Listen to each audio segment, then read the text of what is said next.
এনসিপির প্রধান আহ্বায়ক তিনি কি আসলে ভয় পেলেন নাকি এটাও কোনো দলীয় সিদ্ধান্ত? একের পর এক এমন এমন মন্তব্য তারা করছেন। কেউ কেউ বলছেন যে ভাই, এই মুহূর্তে যদি এনসিপি নির্বাচন করে, প্রত্যেক সিটে যদি বিএনপি থাকে, জামাত ইসলাম থাকে, বিপরীতে এনসিপি থাকে, আওয়ামী লীগ জাতীয় পার্টির কথা বাদে দিলাম, সারা বাংলাদেশে 10টা সিট পাবে না কিনা এটাও একটা সন্দেহের প্রশ্ন।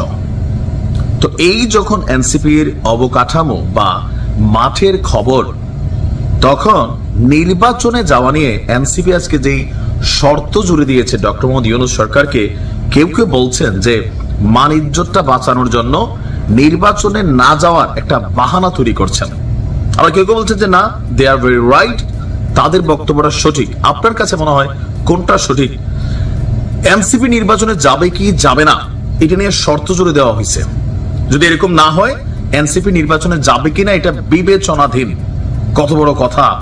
ডক্টর মোহাম্মদ ইউনূস নিশ্চয়ই হতাশা দেখছেন না, অন্ধকার দেখছেন চোখে, সেইটাও কথা। আচ্ছা, ঘটনার প্রেক্ষাপট কি? গতকালকে বিএনপির একটা বৈঠক হয়েছে প্রধান উপদেষ্টার সাথে, তাই না? তো সেখানে বিএনপি বলছে প্রধান উপদেষ্টার কথায় তারা সন্তুষ্ট না। কেন আগামী জুনে তারা নির্বাচন চায় না? কারণ এটা বর্ষাকাল আসতে আসতে নির্বাচন হবে না, সারা বাংলাদেশ জুড়ে নির্বাচন হইতে হইতে এটা আবার পিছনে নিয়ে যাবে অনিবার্জিত কারণ দেখাইয়া। এরপরে সংস্কার ইস্যুতে বিএনপির স্পষ্ট বক্তব্য, তারেক রহমানের যে এই দেশে যখন সংস্কার নিয়ে কথা বলে নাই, এই নাহিদরা যখন সংস্কার নিয়ে কথা বলে নাই, সার্জিসরা যখন ছাত্রলীগের পতাকা তলেছিল, তখন বিএনপি একমাত্র দল যারা 31 দফা সংস্কার, 20 দফা সংস্কার নিয়ে কথা বলেছে। তো আজকে এই সরকার সেই সংস্কারের কার্য করছে, সুতরাং সংস্কার চলমান প্রক্রিয়া, বিএনপি গেলেও চলবে। এখন ন্যূনতম সংস্কার করে নির্বাচনটা ডিসেম্বরের মধ্যে দিয়ে দিক, এইটাতেই ঝামেলা পাকাইছে। ন্যূনতম নয়, মৌলিক সংস্কার চায় জাতীয় নাগরিক পার্টি। এখন ডক্টর মোহাম্মদ ইউনূস যে বলতেছে অল্প সংস্কার বেশি সংস্কার, এই প্যাকেজটা নিয়ে তাদের বক্তব্য কি? তাদের স্পষ্ট বক্তব্য, মৌলিক সংস্কার ছাড়া নির্বাচন হলে তাতে এনসিপি অংশ নিবে কিনা তা বিবেচনায় থাকবে।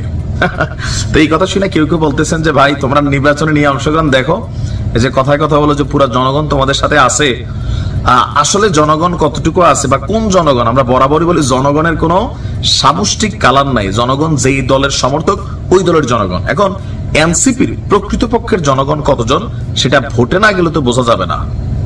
গতকালকে বিকেলে মার্কিন প্রতিনিধি দলের সাথে বৈঠকের পর সাংবাদিকদের একটা ব্রিফে নাহিদ বলছেন, বর্তমানে মাঠ প্রশাসন নিরপেক্ষভাবে কাজ করছে না। অনেক জায়গায় প্রশাসন বিএনপির পক্ষে কাজ করছে, তো অনেক জায়গায় তো এনসিপির পক্ষেও করছে। এটা কি মিথ্যা কথা? এটা তো সত্যি কথা। তো স্বাভাবিক, বিএনপি পুরান দল, তাদের মাঠের শক্তি বেশি, এমনকি আমাদের প্রশাসনও ভাই নিছে সুষ্ঠু নির্বাচন হইলে এই দেশে বিএনপি ক্ষমতায় যাবে। সুতরাং যদি নিরপেক্ষ না হয় ওইটাই চিন্তা করছে। যেমন কিছু কিছু জায়গায় আমরা দেখছি প্রশাসনের ভূমিকা এনসিপির নেতাকর্মীদের বেলা একরকম, জামাতের বেলায়ও নিরপেক্ষ না, এরকম আছে। আচ্ছা, তো নাহিদের বক্তব্য, এই ধরনের প্রশাসন নিয়ে নির্বাচন গ্রহণযোগ্য হবে না, সম্ভব না। নির্বাচনের লেভেল প্লেইং ফিল্ডের একটি নিরপেক্ষ প্রশাসন এবং পুলিশ নিশ্চিত করতে হবে। তাদের বক্তব্য, রাজনৈতিক পরিস্থিতি, সংস্কার কার্যক্রম, নির্বাচন নিয়ে আলোচনা চলছে, সংখ্যালঘুদের নিরাপত্তা নিয়ে আমেরিকার প্রতিনিধি দলের সাথে আলোচনা হয়েছে। বিভিন্ন জায়গায় জাতীয় নাগরিক পার্টির নেতা কর্মীদের উপর হামলা হচ্ছে, এটা সত্য। আওয়ামী লীগও মারতেছে, বিএনপিও মারতেছে, সুযোগ পেলে জাতীয় পার্টিও মারতেছে, আবার মাঝে মাঝে দুর্বৃত্তরাও মারতেছে, আর সামনে হয়তো জামাতও মারবে, এটাও সত্য।